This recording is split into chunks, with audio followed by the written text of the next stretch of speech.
art guide for how our plate should look based upon the training day that we're doing. So really trying to keep it super simple, kind of trying to break it down for all of you. So if you were to take 3 meals a day, I would want your plates to look pretty much just like this. We can get into some of the finer details and some of the other things later with specific timings and macro counts and stuff like that. But for right now, just getting started, the best way to get results is going to be to implement quickly, and this is going to be the fastest, quickest, most efficient way for all of you to do that. So I'm going to go through each of the days and the different plates and how it should look.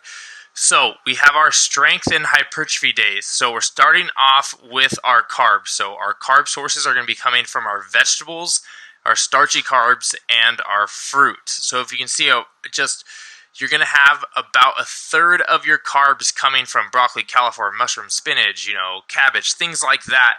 That are going to help fill your stomach up, give you the nutrients that you need, help with their overall hormones, gut health, all of those aspects. And then, as you can see over here, it's going to be roughly about a 50-50 split, probably a little bit more on the starchy carbs, so things like potatoes, sweet potatoes, rice, oats, quinoa, beans, lentils. You're going to want to use those for your carb sources, probably more of those pre and post workout. For those of you that are getting after it. And then lastly, we're going to have fruit. So I want these to be mainly coming from berries, if possible, hopefully getting the full spectrum of the rainbow from all of your veggies to your fruits. The darker the better with more antioxidants, but also strawberries, pears, whatever, apples, whatever you can have there. Then, as you can see down below, our proteins, this is going to be roughly like 30% of our plate. So I want this to be lean sources of protein. So lean beef, turkey, chicken, salmon, egg whites, steak, things like that. They're going to be leaner in nature or have really high quality fats on them, such as salmon. And then as you can see over here, we have our fats as the last part of the plate. And that is roughly going to be about 20%. Really trying to get most of your fats from healthy oils, organic, extra virgin oils, coconut oil. There's also chia seeds. Avocados are my favorite that you would be getting your fats from.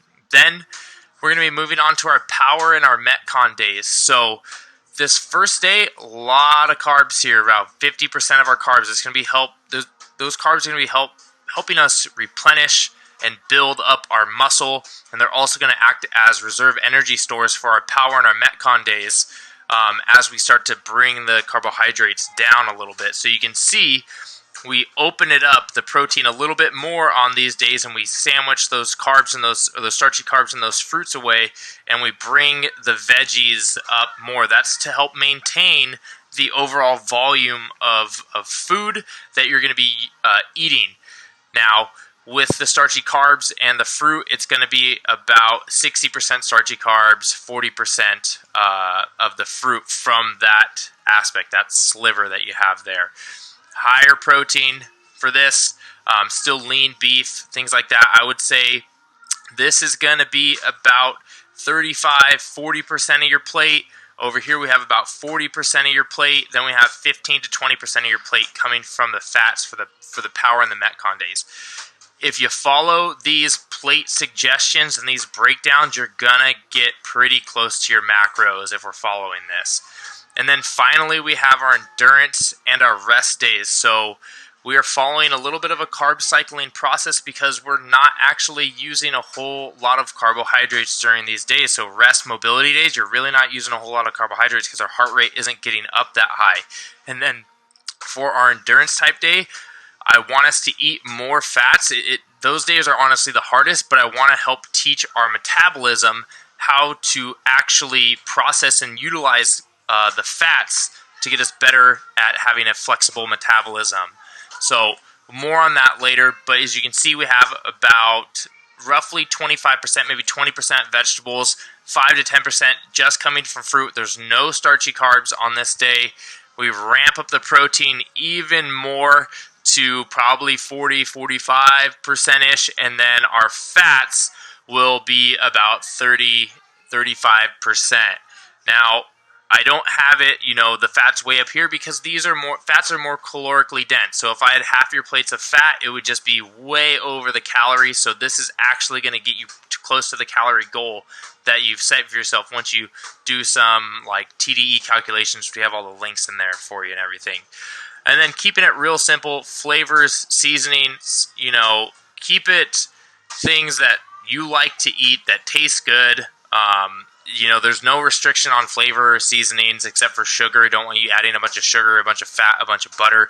That's just going to crank up the calories. It's not necessarily very good for you. For the drinks, water, coffee, green teas, and literally any zero-calorie beverage will be for you. There's not a whole lot of restrictions on this. This is a very clean guide. If I want you to eat this way 80% of the time, and then 20% of the time, or one meal out of the week, or maybe 2 meals out of the week, you can have something that you really actually enjoy. I personally don't prefer to do that because I know myself and I know that tends to get me off track. So I like to keep it real clean when I'm going for something. So that is your quick start guide. So again, strength hypertrophy days, we have about 50% carbs, 30% fat, and then the rest, 30% protein, the rest fats. It's a higher carbohydrate day. Power, Metcon, training type days, we have a little bit less carbs. We have about 35% carbohydrates. We have about 40% protein, and then the rest coming from fat. And then our endurance days, it's primarily protein and fats with the veggies and a little bit of fruit as a snack. So that's it. Hope this helps, and I'll see you guys in the next video.